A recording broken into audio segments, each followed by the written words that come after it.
मित्रों, श्री शिवाय नमस्तुभ्यं। हर हर महादेव। मित्रों, आज का ये वीडियो आप लोगों के लिए बहुत खास होने वाला है, क्योंकि आज मैं आपको पूज्य गुरु जी पंडित प्रदीप मिश्रा जी के द्वारा बताया गया बहुत अचूक और रामबाण उपाय बताऊंगा, जो बहुत ही चमत्कारी और असरदार है। ये उपाय करने से आप सुख समृद्धि की प्राप्ति कर सकते हैं। आज गुरु जी की ही कथा सुनकर आपको इन उपाय के बारे में आपको बताने जा रहा हूँ। भगवान शिव का वाहन नंदी को कहा जाता है और इसका प्रमाण पुराणों में भी मिलता है। शिव भगवान को नंदी अति प्रिय है। भगवान शिव ने स्वयं ही नंदी को आशीर्वाद दिया था कि वे जहाँ भी जाएंगे नंदी उनके साथ रहेगा। इसलिए जहाँ भी शिव भगवान विराजमान होते हैं उनके साथ नंदी भी होते हैं। मान्यता है कि नंदी के कान में जो कोई भी अपनी मनोकामना बोलता है वह पूरी हो जाती है। कथा के अनुसार नंदी शिव भगवान के परम भक्त माने जाते हैं। नंदी जी को भगवान शिव की असीम कृपा और शक्ति भी प्राप्त है।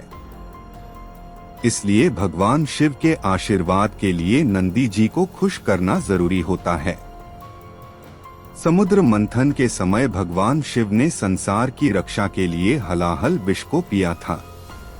विष की एक बूंद धरती पर गिर गई थी। उस समय सृष्टि की रक्षा के लिए विष की बूंद को नंदी ने अपनी जीभ से हटाया था। इस घटना के बाद से ही नंदी जी भगवान शिव के अति प्रिय बन गए थे। आगे बढ़ने से पहले आपसे हाथ जोड़ के विनती है, अगर आप महादेव को मानते हैं, उनकी पूजा करते हैं, तो वीडियो को लाइक शेयर जरूर करें और नीचे कमेंट में हर हर महादेव या श्री शिवाय नमस्तुभ्यं जरूर लिखें, जिससे कि आपकी मनोकामना जल्दी पूरी हो जाए। भगवान शिव हमेशा तपस्या में लीन रहते हैं और नंदी जी भगवान के सामने बैठे हुए रहते हैं ताकि उनकी तपस्या में कोई भी बाधा न डाले।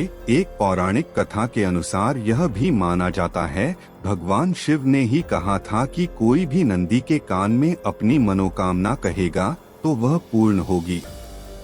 कथाओं में भी कहा जाता है कि व्यक्ति को अपनी मनोकामना नंदी के बाएं कान में कहनी चाहिए। बाएं कान में मनोकामना बोलने का महत्व विशेष माना जाता है। हालांकि आप दूसरे कान में भी अपनी मनोकामना कह सकते हैं। पुराणिक शास्त्रों में शब्द को पूरे ब्रह्मांड का प्रतीक कहा गया है। इसलिए नंदी के कान में अपनी मनोकामना बोलने से पहले शब्द का स्मरण करना चाहिए। इससे आपकी मनोकामना भगवान शिव तक जल्दी पहुंचती है। कभी भी नंदी के कान में ऐसी मनोकामना ना कहें जिससे किसी का बुरा या अहित हो। मनोकामना बोलने के बाद नंदी के सामने पैसे, फल या मिठाई आदि कुछ अर्पित करें। कहा जाता है कि व्यक्ति को अपनी मनोकामना नंदी के बाएं कान में बोलनी चाहिए। इस कान में मनोकामना बोलने का अधिक महत्व है। हालांकि आप दूसरे कान में भी अपनी मनोकामना बोल सकते हैं। पंडित मिश्रा बताते हैं कि जिसके घर में क्लेश होता हो, अशांति रहती हो या छोटी छोटी बातों पर विवाद चालू हो जाता हो, चाहे फिर वो पति पत्नी में हो, परिवार में या फिर सास बहू के बीच, तो उसे आप खत्म करने के लिए 7 बेलपत्र के नीचे की डंडी का भाग ले लीजिए। फिर उसे कच्चे सूत धागा को माता पार्वती और भोलेनाथ का स्मरण करके नंदी के सीधे हाथ पर नंदी का जो पैर ऊपर रहता है उस भाग में बैठकर 7 बेलपत्र को अपना नाम और गोत्र स्मरण करके बांध लेना है। फिर 7 बेलपत्र के अगले भाग में लाल चंदन लगाना है। प्रदोष के दिन शंकर जी को समर्पित करने से जिस भी गोत्र का नाम लेकर आपने कच्चा सूत बांधा है उसके घर में कभी क्लेश नहीं हो सकता। उस घर में शांति आ जाती है। ध्यान रखना, ये बेलपत्र को कच्चे धागे से ही लपेटे, पक्के से नहीं। पंडित मिश्रा कहते हैं कि अगर किसी पति पत्नी के बीच तलाक की नौबत अगर आ जाती है तो नंदी के ठीक पीछे बैठकर परिवार के एक व्यक्ति के साथ जिसका तलाक न कराना हो, लड़का या लड़की को सोमवार के जिस दिन अष्टमी पड़े उस दिन हाथ में बेलपत्र लेकर हाथ जोड़ना है। फिर हाथ पर 7 बार कच्चा सूत लपेटना है।